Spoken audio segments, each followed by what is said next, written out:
Welcome to our VE Day special. Before we get to events in 1945, we will head back to how it all started in 1939 and hear from Neville Chamberlain. This is London. You will now hear a statement by the Prime Minister. I am speaking to you from the Cabinet Room at 10 Downing Street. This morning, the British ambassador in Berlin handed the German government a final note stating that unless we heard from them by 11 o'clock, that they were prepared at once to withdraw their troops from Poland, a state of war would exist between us. I have to tell you now that no such undertaking has been received, and that consequently this country is at war with Germany. You can imagine what a bitter blow it is to me that all my long struggle to win peace has failed. Yet I cannot believe that there is anything more or anything different that I could have done and that would have been more successful. Up to the very last, it would have been quite possible to have arranged a peaceful and honorable settlement between Germany and Poland. But Hitler would not have it. He had evidently made up his mind to attack Poland whatever happened. And although he now says he put forward reasonable proposals which were rejected by the Poles, that is not a true statement. The proposals were never shown to the Poles, nor to us. And though they were announced in the German broadcast on Thursday night, Hitler did not wait to hear comments on them, but ordered his troops to cross the Polish frontier the next morning. His action shows convincingly that there is no chance of expecting that this man will ever give up his practice of using force to gain his will. He can only be stopped by force. And we and France are today, in fulfillment of our obligations, going to the aid of Poland, who is so bravely resisting this wicked and unprovoked attack upon her people. We have a clear conscience. We have done all that any country could do to establish peace. But a situation in which no word given by Germany's ruler could be trusted, and no people or country could feel itself safe, had become intolerable. And now that we have resolved to finish it, I know that you will all play your part with calmness and courage. At such a moment as this, the assurances of support which we have received from the Empire are a source of profound encouragement to us. When I have finished speaking, certain detailed announcements will be made on behalf of the government. Give these your close attention. The government have made plans under which it will be possible to carry on the work of the nation in the days of stress and strain that may be ahead. But these plans need your help. You may be taking your part in the fighting services or as a volunteer in one of the branches of civil defense. If so, you will report for duty in accordance with the instructions you receive. You may be engaged in work essential to the prosecution of war or the maintenance of the life of the people, in factories, in transport, in public utility concerns, or in the supply of other necessaries of life. If so, it is of vital importance that you should carry on with your jobs. Now, may God bless you all, and may He defend the right. For it is evil things that we shall be fighting against: brute force, bad faith, injustice, oppression, and persecution.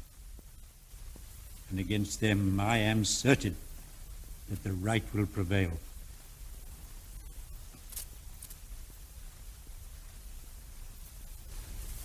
That is the end of the Prime Minister's statement. Please stand by for the important government announcements, which, as the Prime Minister has said, will follow almost immediately. That is the end of the announcement. This is London. The government have given instructions for the following important announcements. Closing of places of entertainment. All cinemas, theatres, and other places of entertainment are to be closed immediately until further notice. In the light of experience, it may be possible to allow the reopening of such places in some areas. They are being closed because if they were hit by a bomb, large numbers would be killed or injured. Sports gatherings and all gatherings for purposes of entertainment and amusement, whether outdoor or indoor, which involve large numbers congregating together, are prohibited until further notice. This refers especially to gatherings for purposes of entertainment. But people are earnestly requested not to crowd together unnecessarily in any circumstances. Churches and other places of public worship will not be closed. Air raid warnings. As from now, no hooter or siren may be sounded except on the instructions of the police. In the event of threatened air raids, warnings will be given in urban areas by means of sirens or hooters, which will be sounded in some places by short intermittent blasts and in other places by a warbling note changing every few seconds. The warning may also be given by short blasts on police whistles. When you hear any of these sounds, take shelter. Do not leave your shelter until you hear the raider's past signal, which will be given by continuously sounding the sirens or hooters for a period of 2 minutes on the same note. If poison gas has been used, you will be warned by means of hand rattles. If you hear hand rattles, do not leave your shelter until the poison gas has been cleared away. Hand bells will be used to tell you when there is no longer any danger from poison gas. Schools. All-day schools in evacuation and neutral areas in England, Wales and Scotland are to be closed for lessons for at least a week from today. In reception areas, schools should be reopened as soon as arrangements for the education of the children evacuated to the locality can be completed. The precise date of reopening schools in reception areas will be decided by the authorities of the schools. General. Keep off the streets as much as possible. To expose yourself unnecessarily adds to your danger. Carry your gas mask with you always. Make sure that you and every member of your household, especially children able to run about, have on them their names and address clearly written. Do this either on an envelope or something like a luggage label, not on an odd piece of paper which might get lost. Sew the label onto your children's clothes where they cannot pull it off. The London tube railways are required for traffic purposes, and the tube stations are not available as air raid shelters. Now here is an announcement to unemployed persons. If you are already claiming benefit or allowances, do not attend at the Ministry of Labour local offices until your next payday. If you become unemployed and want to claim benefit or allowances, you should attend the Ministry of Labour local office. To avoid congestion, claims will be taken from 9 o'clock in alphabetical order, surnames beginning with A to H in the morning, the rest in the afternoon. That is the end of these announcements.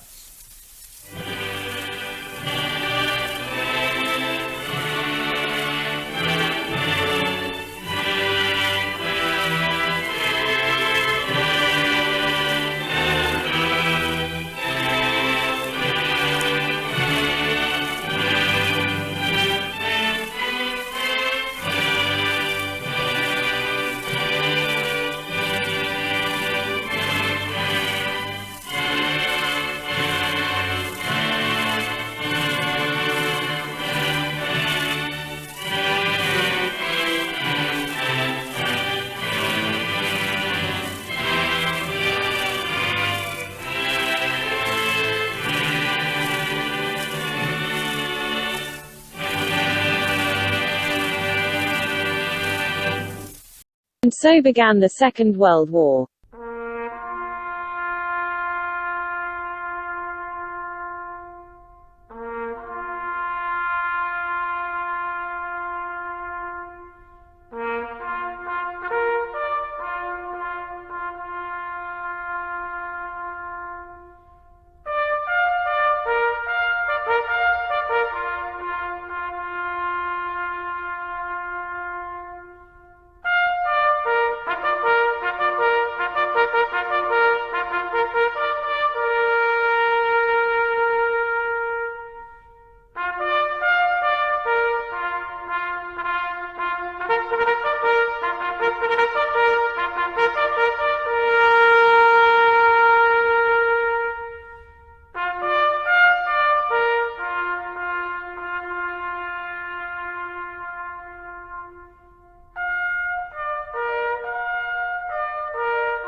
When Napoleon lay at Boulogne for a year with his flat-bottom boats and his grand army, he was told by someone, "There are bitter weeds in England."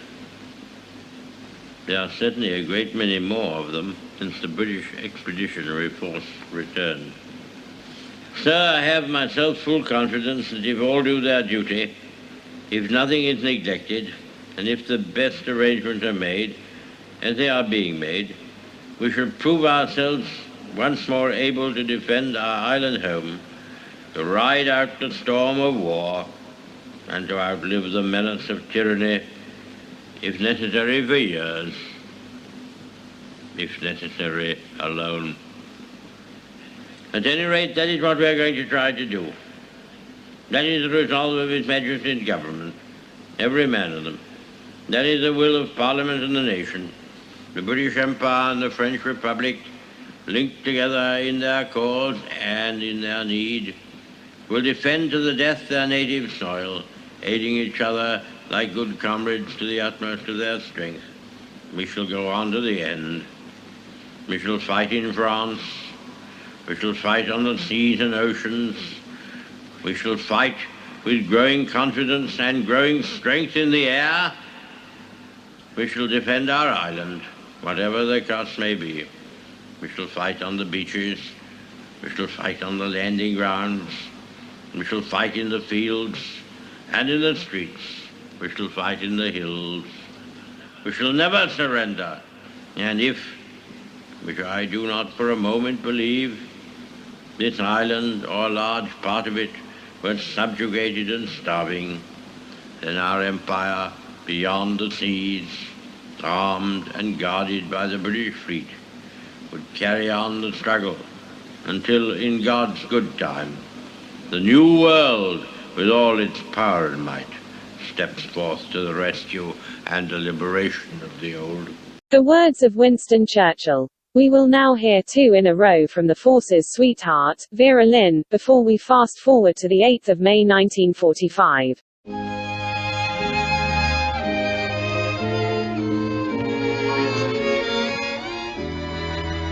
There'll be bluebirds over the white cliffs of Dover tomorrow. Just you wait and see.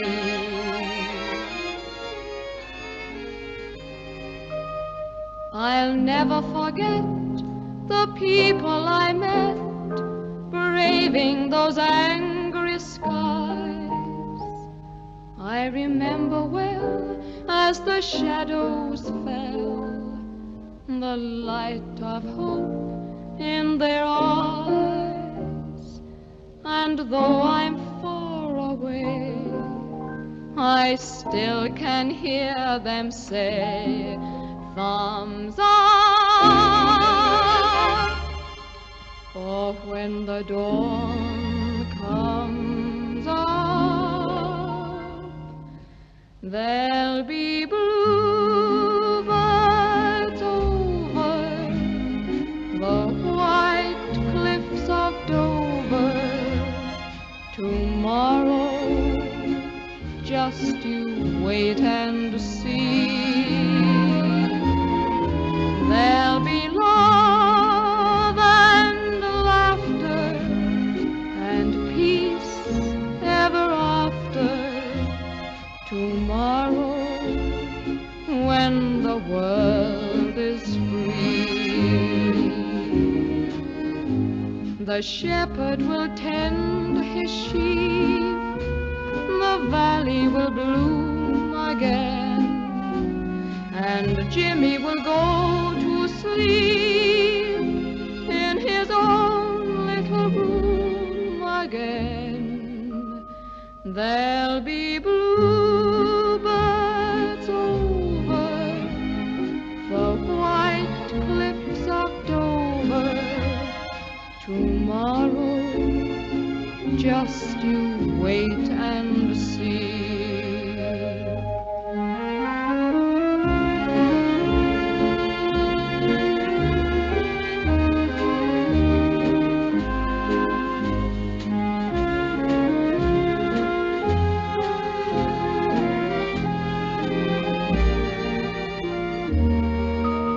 There'll be bluebirds over the white cliffs of Dover tomorrow.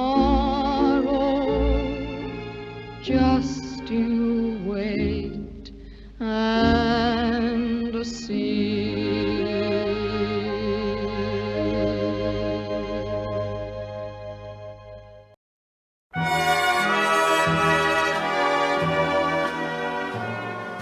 We'll meet again. Don't know where, don't know when, but I know we'll meet again some sunny day.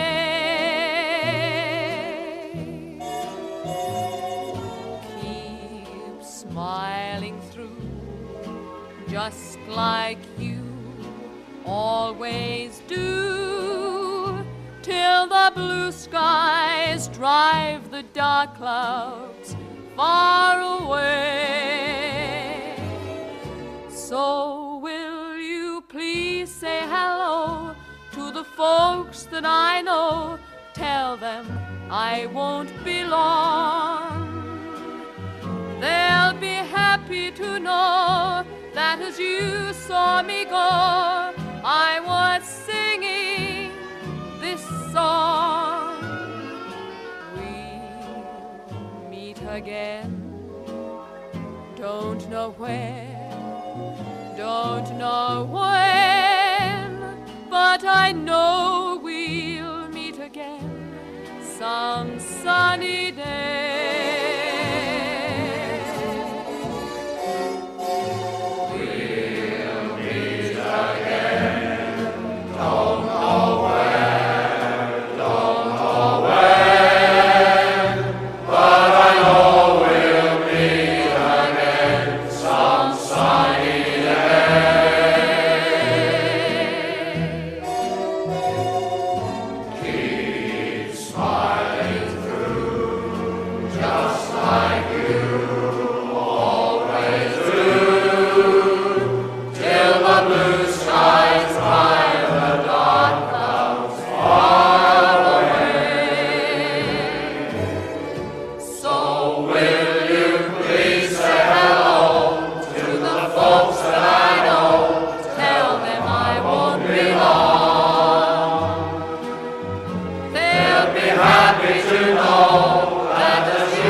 Lynn with the white cliffs of Dover, and we'll meet again.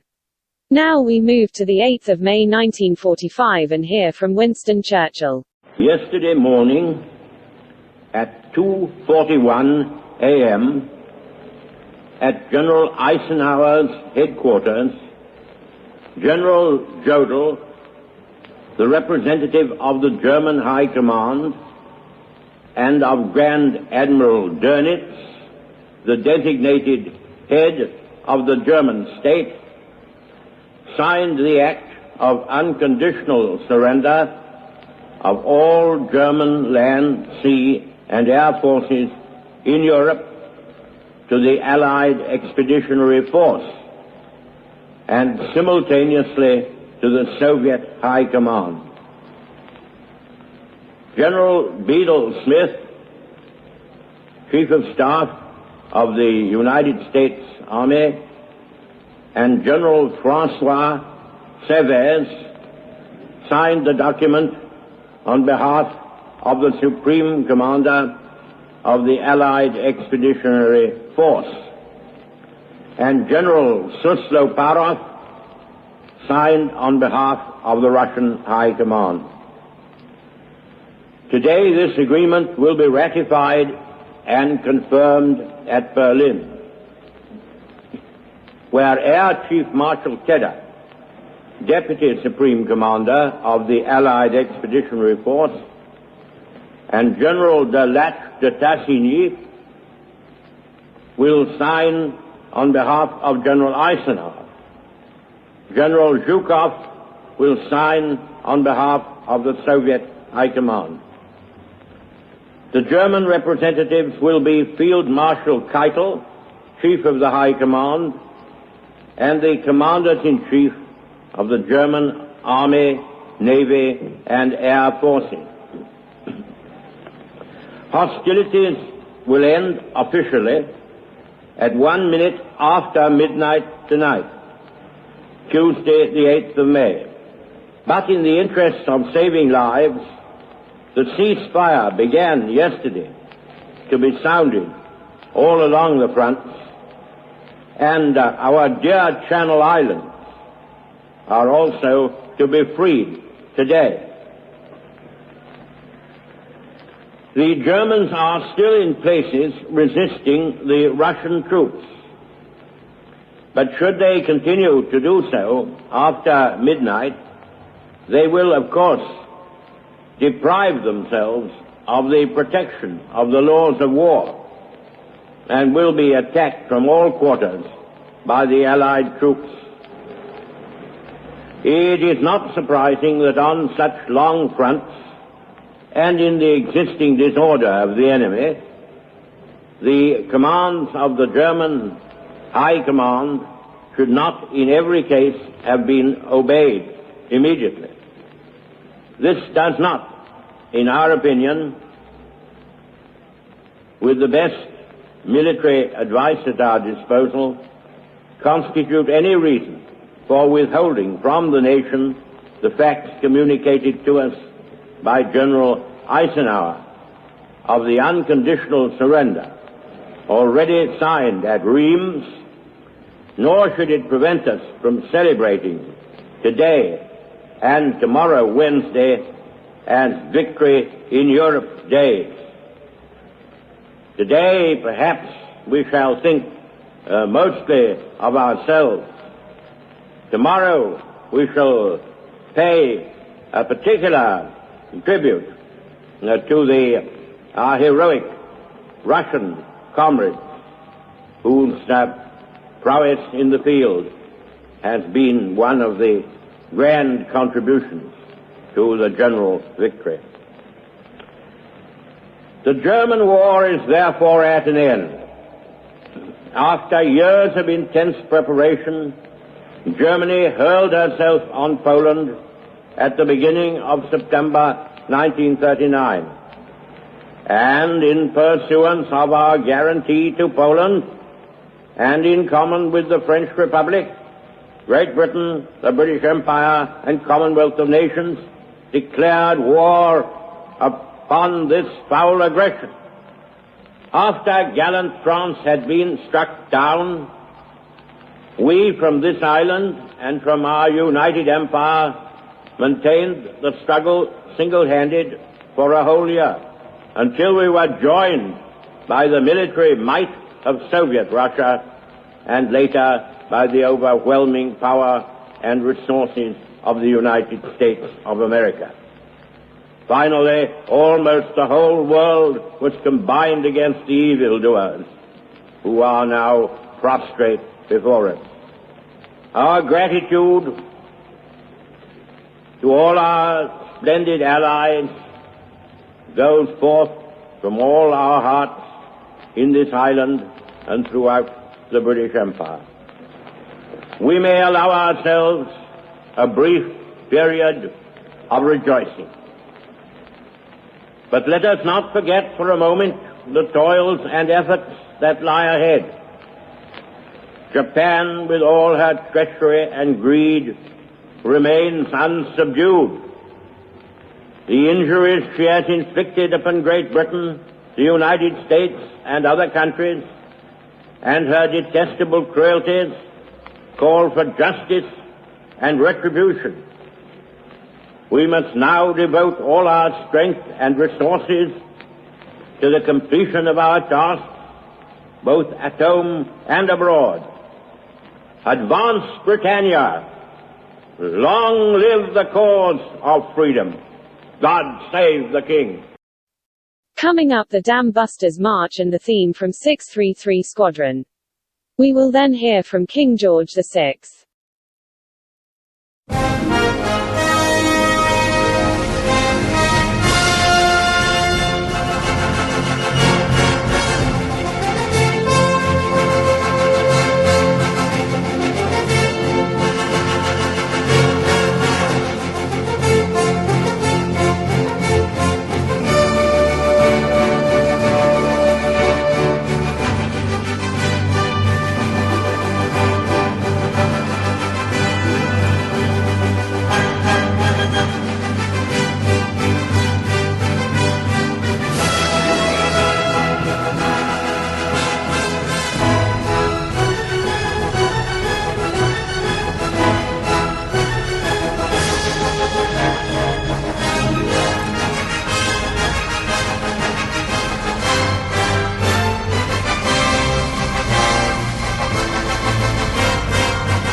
We have yet to deal with the Japanese, a determined and cruel foe.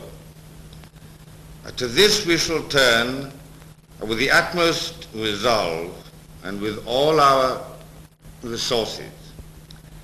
But at this hour, when the dreadful shadow of war has passed far from our hearths and homes in these islands, we may at last make one pause for thanksgiving and then turn our thoughts to the tasks all over the world which peace in Europe brings with it. First, and let us remember those who will not come back, their constancy and courage in battle, their sacrifice and endurance in the face of a merciless enemy. Let us remember the men in all the services, the women in all the services who have laid down their lives. We have come to the end of our tribulation, and they are not with us at the moment of our rejoicing. And then let us salute in proud gratitude the great host of the living who have brought us to victory. I cannot praise them to the measure of each one's service. For in a total war, the efforts of all rise to the same noble height, and all are devoted to the common purpose. Armed or unarmed, men and women, you have fought, striven, and endured to your utmost. None knows that better than I do. And as your king, I thank with a full heart those who bore arms so valiantly on land and sea or in the air, and all civilians who, shouldering their many burdens, have carried them unflinchingly without complaint. With those memories in our minds, let us think what it was that has upheld us through nearly 6 years of suffering and peril. The knowledge that everything was at stake, our freedom, our independence, our very existence as a people. But the knowledge also that in defending ourselves, we were defending the liberties of the whole world.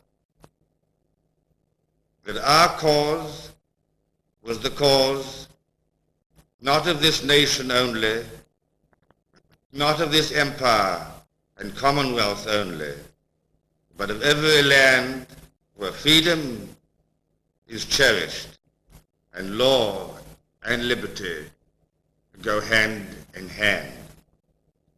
In the darkest hours, we knew that the enslaved and isolated peoples of Europe looked to us. Their hopes were our hopes. Their confidence confirmed our faith.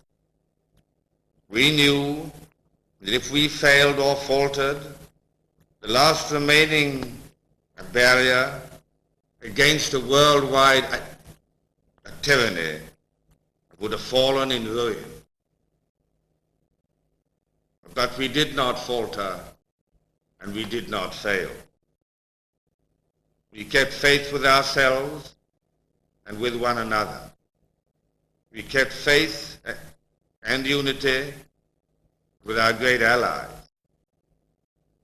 That faith, that unity, have carried us to victory.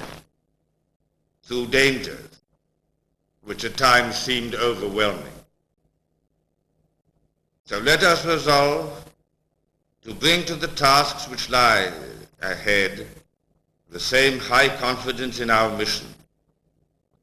Much hard work awaits us, both in the restoration of our own country after the ravages of war, and in helping to restore peace and sanity to a shattered world. This comes upon us at a time when we have all given of our best. For 5 long years and more, heart and brain, nerve and muscle have been directed upon the overthrow of Nazi tyranny. Now we turn, fortified by success, to deal with our last remaining foe. The Queen and I know of the ordeals which you have endured throughout the Commonwealth and Empire. We are proud to have shared some of them with you.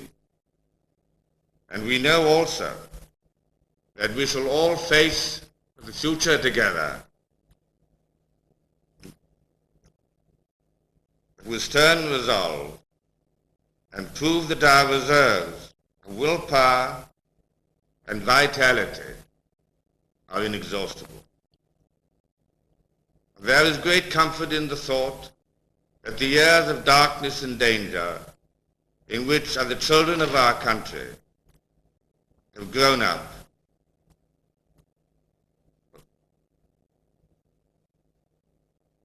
are over. Please God, forever. To that then, let us turn our thoughts on this day of just a triumph and proud sorrow, and tomorrow take up our work again, resolved as a people to do nothing unworthy of those who died for us, and to make the world such a world as they would have desired for their children and for ours.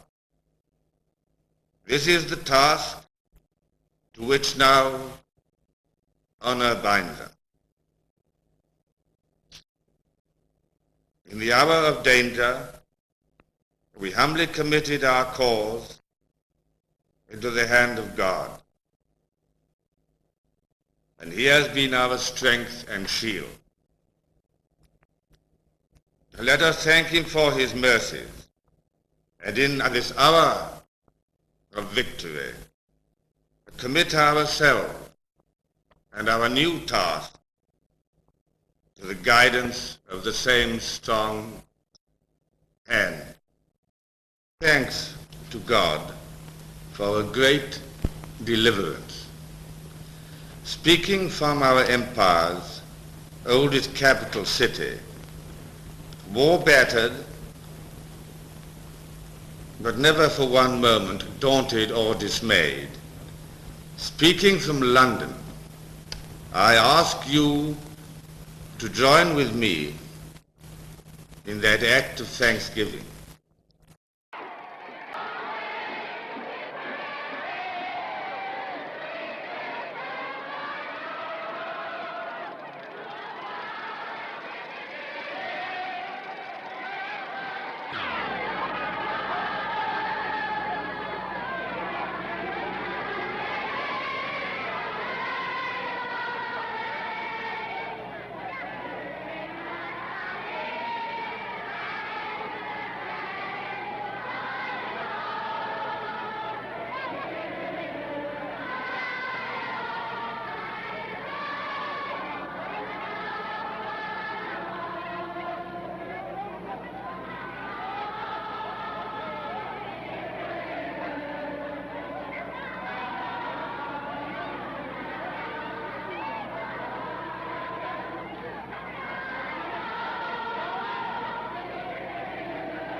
That was the sound of the celebrating crowds in London.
heard Rule Britannia and Land of Hope and Glory. We will finish our Victory in Europe Day special with the national anthem.